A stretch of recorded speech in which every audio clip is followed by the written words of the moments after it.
The Little Prince by Anthony de Saint-Exupéry, and Chapter 2. So I lived my life alone, without anyone that I could really talk to, until I had an accident with my plane in the desert of Sahara, 6 years ago. Something was broken in my engine, and as I had with me neither a mechanic nor any passengers, I set myself to attempt the difficult repairs all alone. It was a question of life or death for me. I had scarcely enough drinking water to last a week.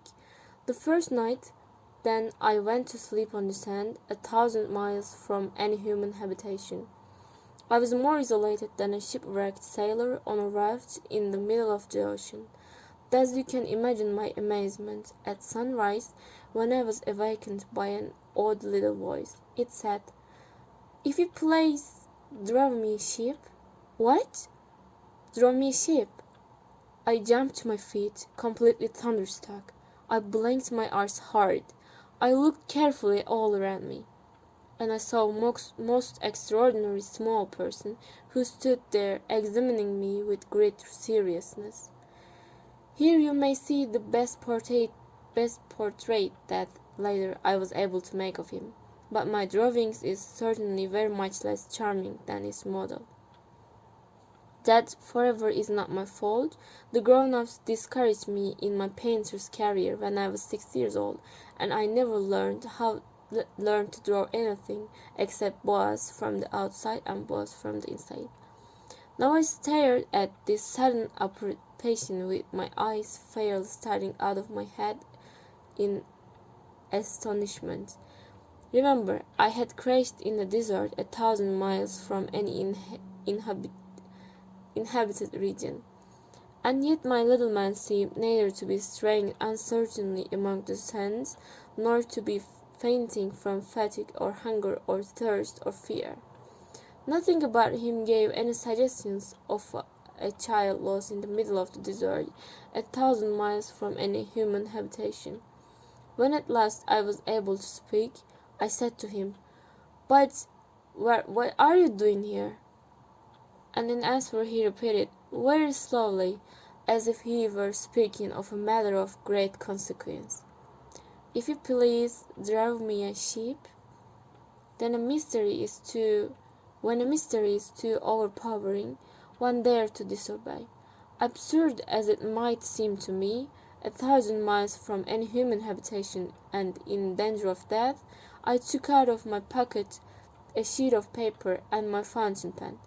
But then I remembered how my studies had been concentrated on geography, history, arithmetic, and grammar, and I told the little chap, a little crossly too, that I did not know how to draw. He answered me, "That doesn't matter, draw me a ship."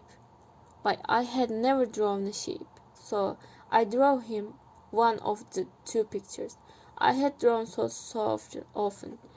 It was that of the boa constrictor from the outside, and I was astounded to hear the little fellow greet it with, No, I don't want an elephant inside a boa constrictor.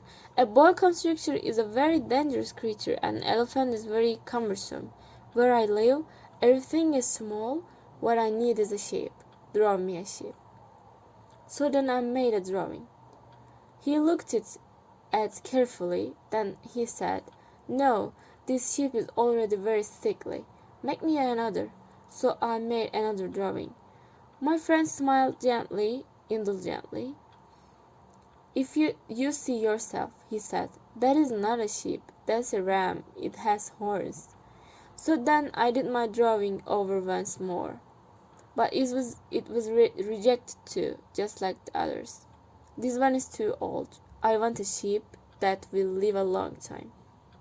By this time, my patience was exhausted, because I was in a hurry to start taking my engine apart, so I tossed off this drawing.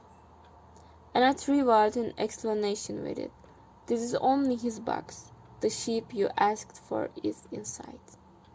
I was very surprised to see a light break over the face of my young judge. "That's exactly the way I wanted it. Do you think that this sheep will have to have a great deal of grass?" "Why?" because where I live everything is very small. There will surely be enough grass for him, I said. It's a very small sheep that I have given you. He bent his head over the drawing. Not so small that, look, he has gone to sleep. And that is how I made the acquiescence of the little prince. This is the end of the chapter 2. I hope you enjoyed.